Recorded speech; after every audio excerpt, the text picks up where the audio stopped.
E se eu te disser que existe uma existência para além do conhecimento do homem branco? Uma vivência tão vasta quanto o espaço, mas presa à pura violência. Um corpo que vive entre o abismo dos temores do homem e o cume de seus conhecimentos. Para alguns, ela apenas pode ser encontrada em uma dimensão de fantasia, em uma dimensão onde apenas a realidade a atinge. Ela é um corpo negro na mídia branca. Ok, isso tá meio ridículo. Pessoas negras existem desde sempre. Por que elas são uma existência para além do conhecimento do homem branco? E como assim elas vivem em uma dimensão de fantasia? O que é isso? É um filme? Meu nome é Juno, esse é o Corpo Negro Mídia Branca, e pensando bem, talvez a grande pergunta não seja onde esse corpo existe na mídia, mas quem vai ouvi-lo gritar? Please, please, make me white again.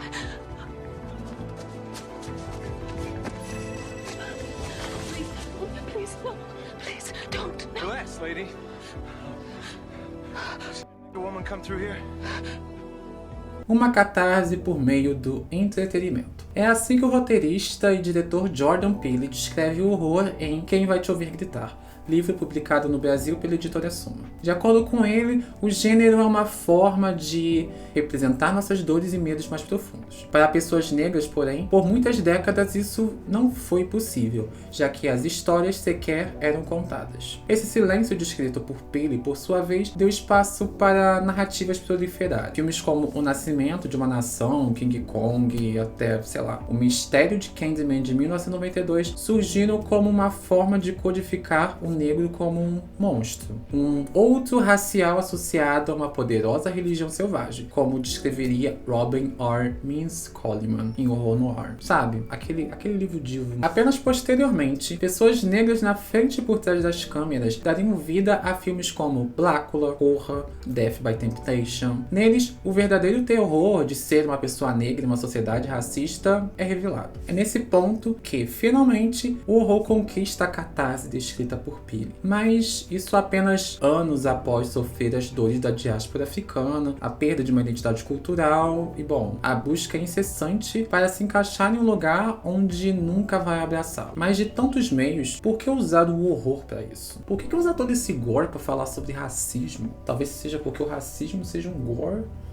da vida social. Na verdade, talvez essa não seja a pergunta. Mas qual foi o interesse de diretores brancos em transformarem o corpo negro em um ser monstruoso? E por que outros diretores e roteiristas, dessa vez negros, decidiram utilizar o mesmo gênero para representar o completo oposto? Curiosamente, uma única resposta dá fim a essas duas questões. Ou pelo menos, uma resposta com dois lados da mesma moeda. Desumanização e humanização. No século XVII, muito antes do cinema dos irmãos Lumière projetarem o filme pela primeira vez, uma série de teses foram desenvolvidas com o intuito de apontar que existia uma raça superior e outra inferior. Conhecido como racismo científico ou biológico, esses estudos, com muitas aspas, utilizavam pseudodisciplinas para classificar indivíduos fora de uma estética europeia e branca. Ao colocar esse corpo branco em um status elevado, qualquer outro indivíduo fora do padrão poderia ser visto como passível de doutrinação, trabalho escravo. Tá, mas o que isso tem a ver com o cinema de horror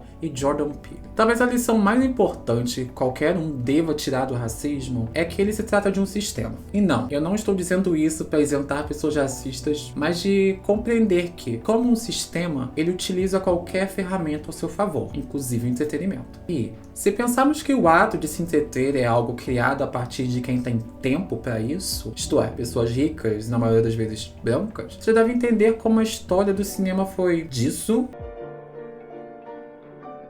para isso.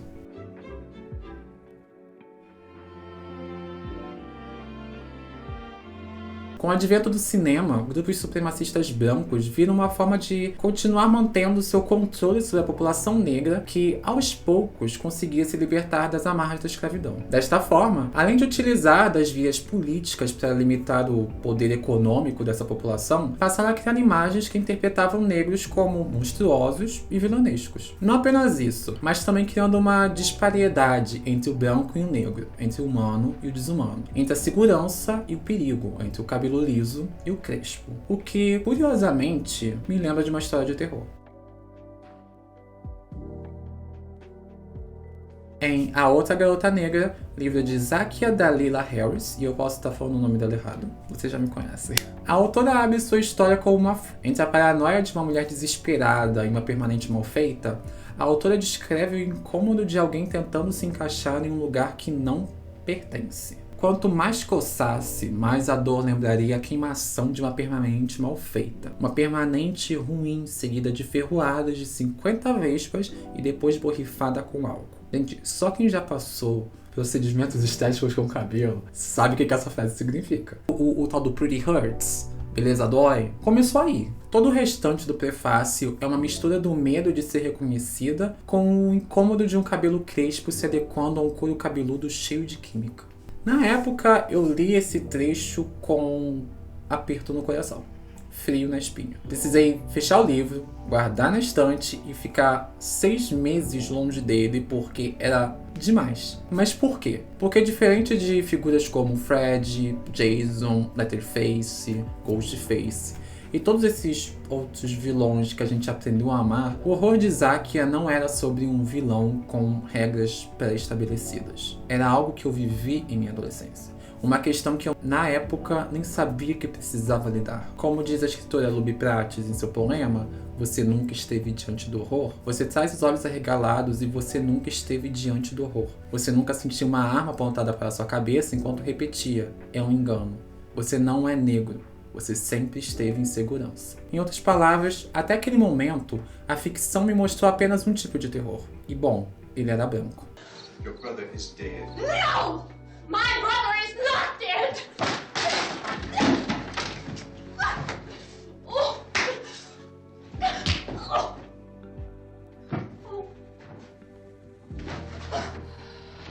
Mas como fomos de Griffith e o Nascimento de uma Nação para Zakia e A Outra Garota Negra? Do horror branco para o horror negro. Em 1940, Son of Ingag, eu tô falando Ingag, mas eu não sei se fala Ingag, tá? Marcaria o primeiro filme de horror com um elenco completamente negro. Escrito por Spencer Williams Jr., o filme é no mínimo curioso. Nele, acompanhamos um casal recém-casado e a visita de uma estranha mulher. A visitante de saber sobre um segredo do pai da recém-casada, que inclui uma viagem à África e um estranho monstro assassino. O monstro descrito pela mulher é Ngina, filho de Ingag. Mas quem é Ingag e por que ele é importante para essa pauta? Criado em 1930 para o filme de terror de mesmo nome, Ingag é uma cria mestiça de humanos. O intuito do filme em que foi apresentado era literalmente zombar da cultura africana, se debruçar sobre uma sexualidade animalística atribuída a mulheres negras e, desumanizar o corpo negro, sugerindo uma sexualidade masculina negra e agressiva na forma do gorila que caça mulheres negras lascivas, como diz o livro Horror Noir. Assim como O Nascimento de uma Nação e tantos outros filmes da época, Ingag adicionava lenha na fogueira do racismo científico, sugerindo uma ligação direta e perigosa entre a genética dos negros e essas bestas negras super masculinas mostradas no cinema através de figuras como King Kong. O longa felizmente caiu no esquecimento, mas 10 anos mais tarde, a memória racista e desconfortável de Ingag foi revisitada em Son of Ingag, porém sob um propósito diferente. Em Jordan Peele redefiniu os filmes de terror do site Screencraft, o autor Cole Lyndon Lee levantou um tópico curioso. Nele, ele estuda rapidamente a trajetória de Peele, mostrando como o roteirista e diretor construiu uma carreira na comédia enquanto explorava pequenos tropos do horror. E como agora, nos dias de hoje, Peele usa o terror como fundação para suas histórias, mas sem esquecer tropos da comédia para gerar o mesmo impacto. A personagem da Keke Palmer em Não Não Olhe, ela tem aquele tomzinho de comédia, sabe? Esse diálogo entre comédia e negritude não é aleatório. Pelo contrário, dos anos 90 em diante, se tornou cada vez mais frequente produtores negros crescerem no mercado de comédia. O motivo, o mesmo que movimentou uma indústria a criar diversas histórias de terror envolvendo a África. Estereótipo. Nos anos 30, a ideia era simples. O corpo negro era selvagem e precisava ser temido. Para isso, utilizaram desde argumentos pseudocientíficos, como também fictícios, para corroborar essa ideia. Mais tarde, essa visão se modificou. tratam o negro como engraçado, coadjuvante, melhor amigo, o famoso negro mágico. Por outro lado, esse aprisionamento através do estereótipo também trouxe uma oportunidade. E se passássemos a utilizar esse estereótipo expectativa a nosso favor? E se usássemos como a forma de romper paradigmas e adentrar no mercado, que não é levado a sério pela academia, por exemplo? Transformar o gênero de horror em um palco para alimentarmos o mercado negro emergente. Mostrar que horror e comédia não são apenas aspectos que podem ser usados contra o corpo negro, mas a favor dele, para criar um público e assim um mercado. Foi então que produtores como Peele viram nesses lugares uma forma de moldar a narrativa e contar suas próprias histórias.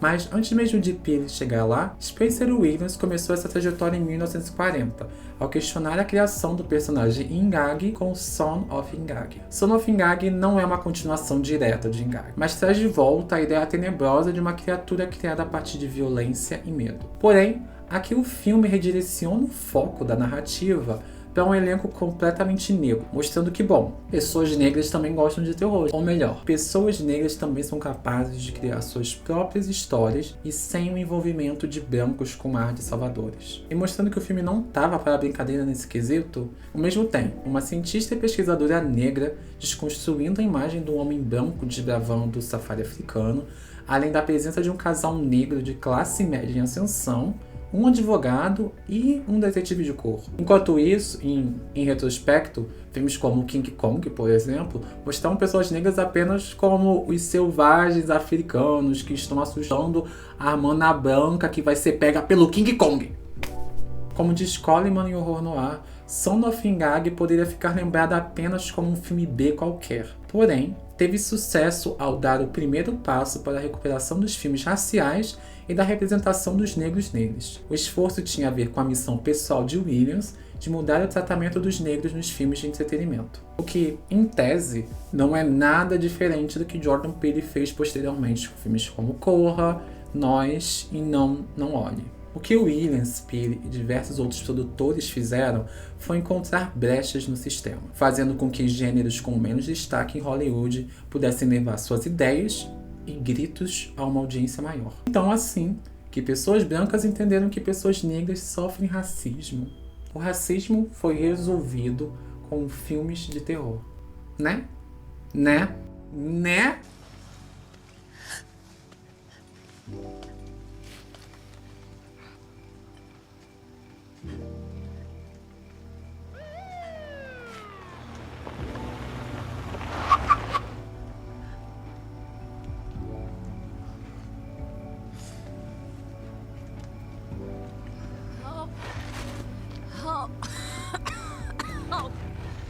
Help me.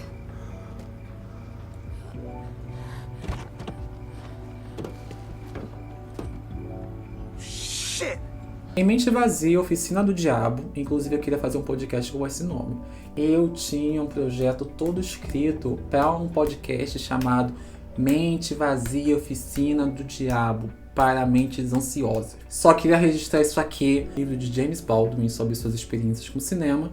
O autor traz uma crítica ao filme O Exorcista, que sintetiza muito bem como, apesar de tentar, os efeitos do trabalho de Williams com Son of Ingag apenas teriam frutos anos mais tarde. Nele, Baldwin comenta sobre a banalidade estúpida e histérica do mal apresentada em O Exorcista. Os americanos certamente deveriam saber mais sobre o mal do que isso. Se fingem que não, estão mentindo. E qualquer homem negro, e não apenas os negros, podem pegá-los nessa mentira. Aquele que foi tratado como o diabo reconhece o diabo assim que o encontra. Baldwin não está criticando o roteiro, as atuações ou o filme de 1973, mas mostrando uma falha na índole americana que até mesmo Toni Morrison, escritora de clássicos como Amada, também notou. Em Playing in the Dark, Morrison diria que o maior problema dos leitores americanos era como posicionaram toda a ficção americana como branca. Eu estou interessado em saber o que essa suposição significou para a imaginação literária, quando a inconsciência racial ou a consciência da raça enriquece a linguagem interpretativa e quando a empobrece. Em outro trecho, ela diz: "O tipo de trabalho que sempre quis fazer exige que eu aprenda a manobrar maneiras de liberar a linguagem de seu emprego, às vezes sinistro, frequentemente preguiçoso, quase sempre previsível, de cadeias racialmente informadas e determinadas. Gente, o povo às vezes usa umas palavras tão difíceis, né? Que tu fica, gente, que coisa bonita você tá falando. E aí no final você resume e é só tipo, vocês são tudo um bando de racista, filho da...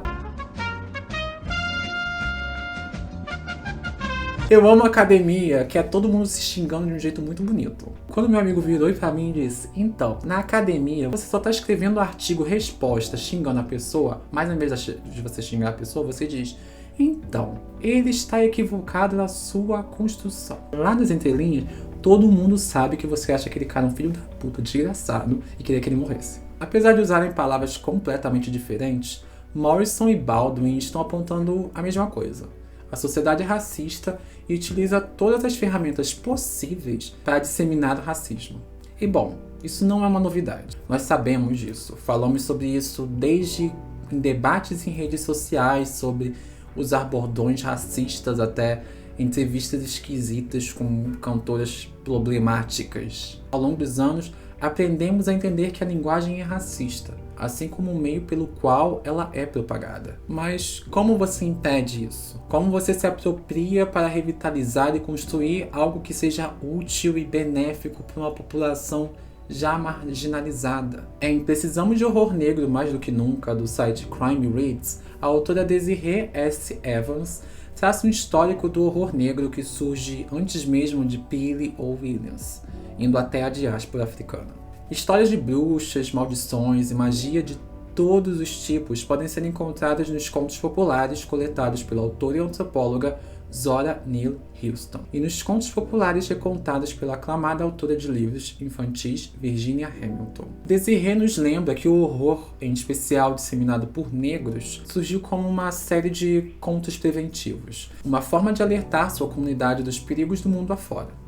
Figuras como Anansi, que vocês devem lembrar de Deuses Americanos e do surto que foi tirar o personagem da série, surto racista, diga-se de passagem, que me deixou tão frustrado que eu simplesmente larguei a série ali mesmo, começaram a surgir na América assumindo um papel que refletia a nova geografia vivida por negros diaspóricos. Ele e tantas outras entidades africanas não contavam apenas narrativas divertidas sobre ganância e trapaça, mas passaram a trazer parábolas sobre superar a crueldade dos senhores brancos. E não se engane, essa tática não é algo que ficou apenas em solo norte-americano. Nossa herança religiosa, com entidades como Iemanjá, Yansan, Oxóssi, trouxeram consigo diversas histórias que servem como conforto para a população negra, mas também alertas para o período do racismo e da escravidão e do homem branco. O único problema é que, como diz Peele, o sistema sempre nos silencia.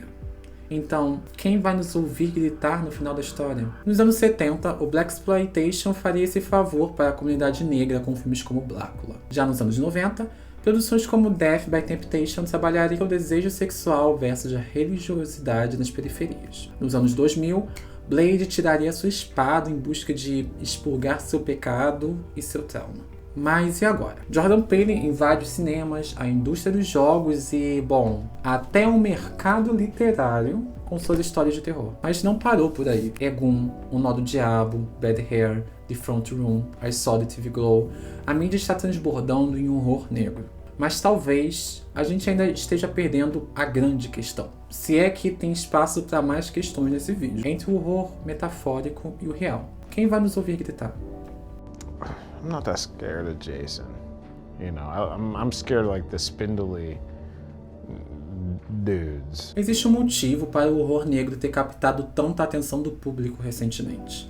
Quando há tanta coisa para apagar sua própria existência, o medo se torna uma parte constante de sua vida. Diz Desiree em seu texto, ecoando algo que tanto Toni Morrison quanto James Baldwin descreveram anteriormente. Que a visão de mundo de um indivíduo negro é tão única que acende meio à mesmice. Que, apesar de trabalhar conceitos tão mundanos como culpa, perda de identidade, comprometimento e pertencimento, nós ainda temos algo fantástico e único por baixo disso tudo. How do you get through?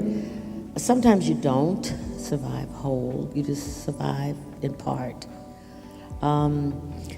But the grandeur of life is that attempt. It's not about that solution. It is about,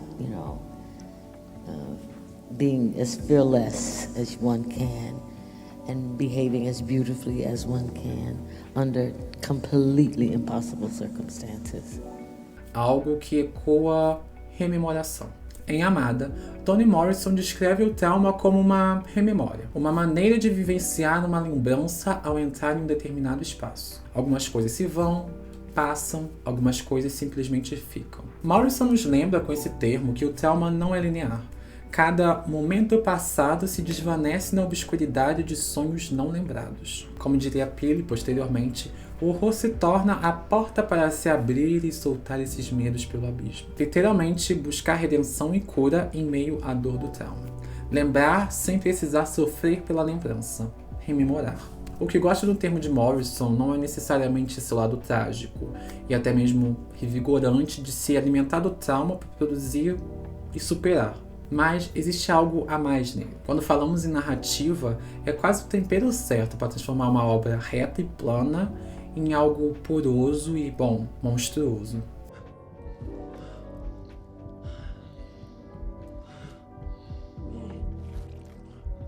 Em 2022, Entrevista com o Vampiro foi lançada pela AMC. Criada por Rowling Jones, a série surgiu com o intuito de revitalizar a marca da autora Anne Rice, que ganhou popularidade nos anos 90 com livros como A Hora das Bruxas, A Rainha dos Condenados, A Entrevista com o Vampiro e diversos outros romances sobrenaturais que ficaram isso aqui de ter capa com homens de peitão aberto, assim, sabe? Tipo Julia Quinn, com os caras com os peitos tudo aberto, assim. Sou gostosa. A Rocco tem umas capas muito esquisitas. Acho que foi o segundo livro do Hora das Bruxas que eu vi a capa recentemente. É a mulher assim com o peitão dela pra fora mais tampado, né? Porque, mamilos são polêmicos. Mas é assim os negócios que, gente, Julia Quinn isso aí, né? Quem não sabe, Julia Quinn são aqueles livros de banca que tem umas capas muito esquisitas, que todo mundo sabe que é muito pornozão, mas é aquele soft porn, aquele porno Bridgerton, né? Porém, essa história já havia sido adaptada anteriormente. Em 1994, Tom Cruise, Brad Pitt e Kirsten Dunst marcaram os cinemas ao interpretar um casal gay vampiresco com uma filha endemoniada. Um casal de amigos completamente heterossexual que se viram criando uma garota vampira. Quem nunca? O longa se tornou uma daquelas pérolas que marcaram uma geração. Não apenas pelo seu elenco, que tinha Antônio Bandeiras como Armand. Meu hiperfoco no momento é a Entrevista com o Vampiro, então vocês já estão vendo como que eu tô coisado, né? Porém, não só tinham Antônio Bandeiras, como também tinha Thandie Newton. Mas também por criar a lenda de que, às vezes, adaptações de livros dão certo. Foi então que, anos mais tarde, surgiu o desafio. Como revitalizar Anne Rice, apresentar algo novo e não cair no erro de ser comparado ao original? Em uma época onde a diversidade se tornou algo, no mínimo, rotineiro na cultura pop, a resposta estava bem ali, transformando um ou mais personagens em pessoas de cor e, vá lá, temos uma nova história para contar. Mas isso não é o suficiente, né? Como vocês sabem, eu não acredito em diversidade por aleatoriedade. E a série Entrevista com o Vampiro nos mostra que racialidade pode ser o que falta nas histórias de horror quando elas precisam de uma pitada de profundidade. Nessa nova versão, Jacob Anderson, também conhecido como o nosso querido Verme Cinzento, eu fui fã, tá? Eu era fã do Jacob Anderson desde o dia que ele apareceu e disse: eu sou o Verme Cinzento, tá bom? E todo mundo ficou: sim, eu te amaria se você fosse o verme que comeu as frias carnes do meu cadáver. Quando o Machado de Assis falou do verme, ele tava pensando em quem? No Jacob Anderson como Verme Cinzento. Jacob Anderson, nem precisa esperar o meu corpo esfriar, tá bom? Pode vir agora. Eu vou começar tudo de novo, gente. Desculpa. Nessa nova versão, Jacob Anderson se torna Louis, um homem negro e queer que não entende seu papel no mundo. Já Sam Wright, ela está, um vampiro branco e hedonista que busca algo que faça com que seu coração volte a bater. A escalação foi perfeita.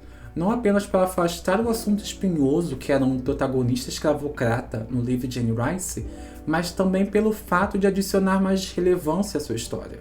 Não dizendo que o livro de Anne Rice não é relevante.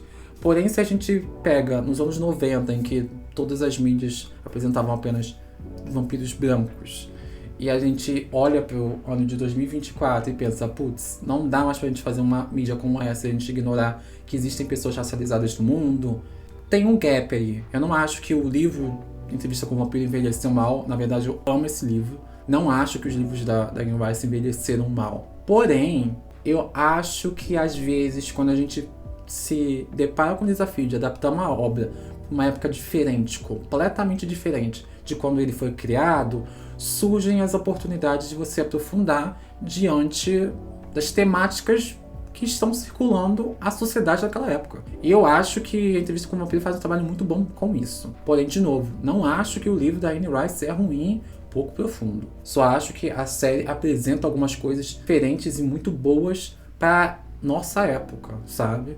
Agora não teríamos mais um romance semi-erótico e um afetivo sobre dois homens brancos em completo estado de ciúme. Estávamos diante de um casal gay interracial brigando por um espaço em um mundo que não os queria.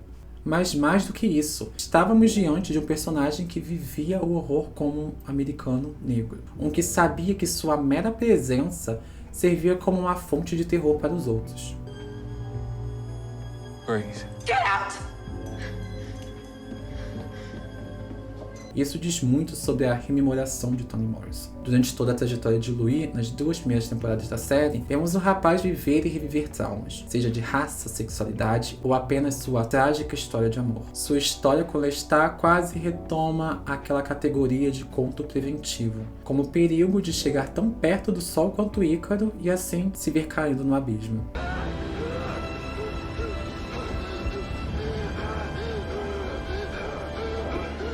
Ok, João, mas o que tudo isso tem a ver com a popularidade crescente do horror negro? A Europa colonial e o seu sistema racista precisaram criar monstros na imagem dos colonizados. Desta forma, eles detinham a justificativa para destruir e escravizar populações. Eventualmente, essas criaturas na mídia se tornaram manjadas, convencionais, lugar comum. Porém, diferente daquele que criou o monstro, o indivíduo negro passou a entender o que é ser essa criatura que anda pelas ruas e apavora a todos apenas com um olhar. Por outra perspectiva, ele também passou a se ver não apenas como um monstro, mas também uma vítima desse sistema racista. E é aí que tá a virada de chave. Não existe ninguém melhor para te contar o horror de uma cena de perseguição do que aquela que viveu na pele, do que aquela pessoa que vive a violência diariamente. É claro que o debate do horror negro vai muito além do que apenas uma rememoração ou resolução do trauma. Alguns até mesmo irão apontar como essas narrativas apenas se tornam uma desagradável pornografia de tortura quando colocadas nas mãos das pessoas erradas. Damn, aquela série horrível do Prime. Mas, nas mãos certas, o horror negro nos permite fazer perguntas sobre o papel único que a negritude desempenha ao nos permitir repensar quase todas as partes da construção de mundos especulativos, como o significado do vampirismo e da imortalidade, por exemplo, como diz Desiree em seu texto. Então, eu pergunto, depois de tanto tempo ouvindo as mesmas histórias de terror sobre mulheres brancas correndo de homens negros,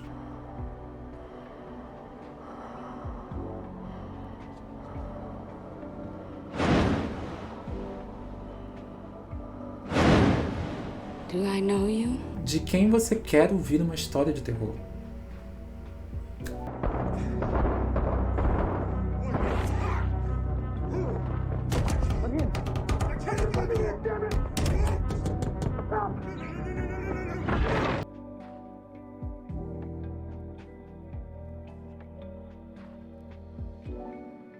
Eu tô com dor, mas eu estou bonito.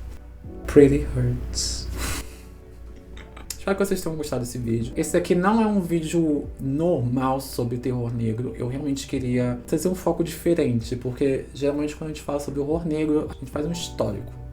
Vamos falar sobre Blaxploitation, Blácula, sobre o livro Horror Noir da Coleman. Porém, como eu recebi o livro Quem Vai Te Ouvir Gritar da editora Suma, eu pensei, vou falar sobre o terror negro, mas sob uma perspectiva diferente. Vou trazer racismo científico do debate e como que a criação de um monstro negro permitiu que a gente criasse terror para pessoas negras. Ou melhor, terror com pessoas negras no centro. Como que isso pode ser benéfico pra gente como indivíduo, né? Eu acredito que uma das formas mais eficazes de você conhecer uma pessoa é você entender os medos dela. E no momento em que nos é possível ter medo das coisas, mostrar nossas vulnerabilidades através dos nossos medos, a gente evolui muito como indivíduo. Então, eu gosto muito do horror negro porque eu acho que ele consegue humanizar muito a gente que nunca foi humanizado. Como pessoa na sociedade, a gente nunca foi muito bem humanizado. Então, eu gosto muito do horror negro, principalmente por causa disso. Não só por causa de tudo que eu já falei aqui nesse vídeo, porém eu acho que tem um ponto humano muito forte pra mim. E é isso, por isso que eu quis fazer um vídeo diferente, por isso que, sei lá, quem tava esperando um vídeo mais técnico, mais direto, mais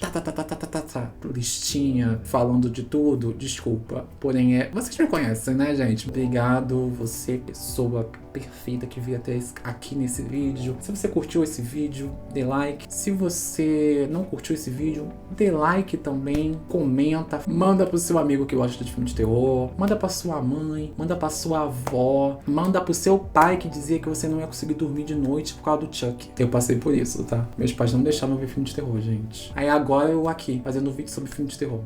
E aí, adiantou alguma coisa? Não era mais fácil vocês terem me dado o Chuck que eu queria? Fim do vídeo.